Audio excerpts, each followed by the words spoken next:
एक बार की बात है, एक बहुत बड़ा नेता एक साधु के छोटे से आश्रम में गया, क्योंकि उसने बहुत सुना था उस साधु के बारे में और उसके मन में आया कि मैं एक बार जाकर के देखता हूं कि लोग इतनी तारीफ क्यों करते हैं उसकी। तो जब वो उस आश्रम में गया तो वहां पर एक छोटा सा कमरा था जहां पर एक कालीन बिछा हुआ था। वहां पर कुछ लोग बैठे हुए थे नीचे और साधु जी सामने बैठे हुए थे। कुछ सवाल जवाब चल रहा था। जैसे ही वो अंदर गया, वो अकेला नहीं था, उसके साथ में 4 बॉडीगार्ड्स भी थे और उसको ये आदत थी कि जहां पर भी वो जाता था लोग अपनी जगह से खड़े हो जाते थे, उसकी तरफ देखते थे, हाथ जोड़ते थे, अपना सर झुकाते थे। लेकिन यहाँ पर ऐसा कुछ भी नहीं हुआ। साधु ने उसकी तरफ देखा तक नहीं, क्योंकि वो साधु किसी के सवाल का जवाब दे रहे थे। लेकिन नेता को इस बात पे गुस्सा आ गया। नेता को लगा कि ये मेरी बेइज्जती है। तो उस नेता ने साधु की बात को बीच में ही काटते हुए थोड़ा गुस्से से कहा, मैं आपसे कुछ कहना चाहता हूँ। साधु ने उसकी तरफ देखा और बोले, आप थोड़ी देर रुकिए, पहले मैं इनके सवाल का जवाब दे लूं, उसके बाद में मैं आपसे बात करूंगा।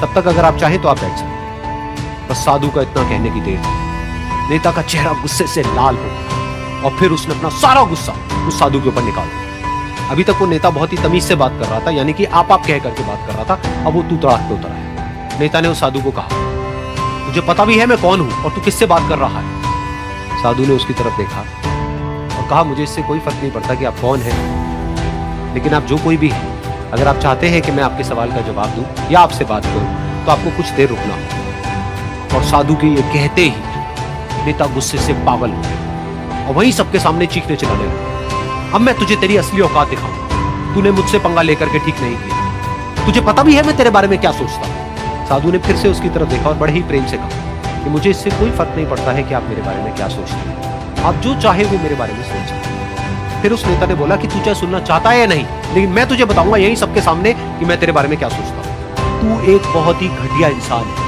तू कोई साधु नहीं है, तू एक ढोंगी है, पाखंडी है, और यहाँ पर जितने भी लोग बैठे हैं उन सबको बेवकूफ बना रहा है। तेरा बस एक ही मकसद है, इन लोगों की जेब में जितना भी पैसा है वो सब तेरे पास में आ जाए। तू अपने फायदे के लिए इन लोगों का इस्तेमाल कर रहा है और अब मैं तुझे नहीं छोड़ना। तेरा पर्दाफाश करके रहूंगा पूरी दुनिया के सामने। लेकिन उसके इतना बोलने के बाद भी उस साधु के चेहरे पर हल्की सी मुस्कान बनी ही रही। ये देखकर वो और दिल मिला गया और उसने कहा, अब बहुत हुआ, अब मैं यहाँ 1 मिनट भी नहीं रुकने वाला, लेकिन अभी भी तेरे पास में मौका है। अगर मुझसे माफी मांगनी है या मुझसे कुछ कहना है तो कह सकते। इतना सब होने के बाद भी साधु बिल्कुल शांत थे और उनके चेहरे पर एक मुस्कान थी।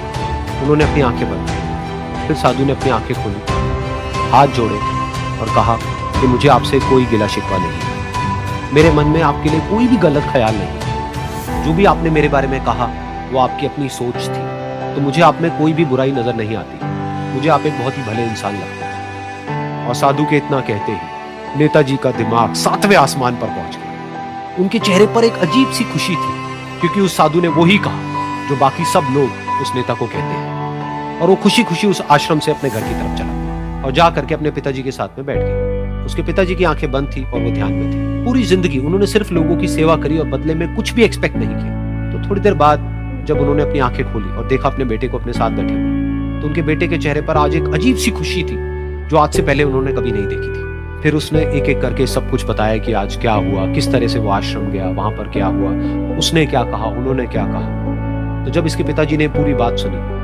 तो थोड़ा सा मुस्कुराए और अपने बेटे को देख करके बोले कि उन्होंने तुम्हारी तारीफ नहीं करी है, क्योंकि उन्होंने वो नहीं कहा कि जो तुम हो, उन्होंने वो कहा कि जो वो खुद है। और तुमने जो भी कुछ उनको कहा वो नहीं कहा कि जो वो है, बल्कि तुमने वो कहा जो तुम खुद हो। यही बात वेदों में भी कही गई है, यथा दृष्टि तथा सृष्टि। ये दुनिया तुम्हें वैसी नहीं दिखती है जैसी कि ये दुनिया है। ये दुनिया तुम्हें वैसी दिखती है जैसे तुम खुद हो। जिसकी नजर जैसी है उसके लिए ये दुनिया वैसी ही है। तो अगर तुम अपनी दुनिया को बदलना चाहते हो तो उसका सिर्फ एक तरीका है, अपनी नजर को बदलना।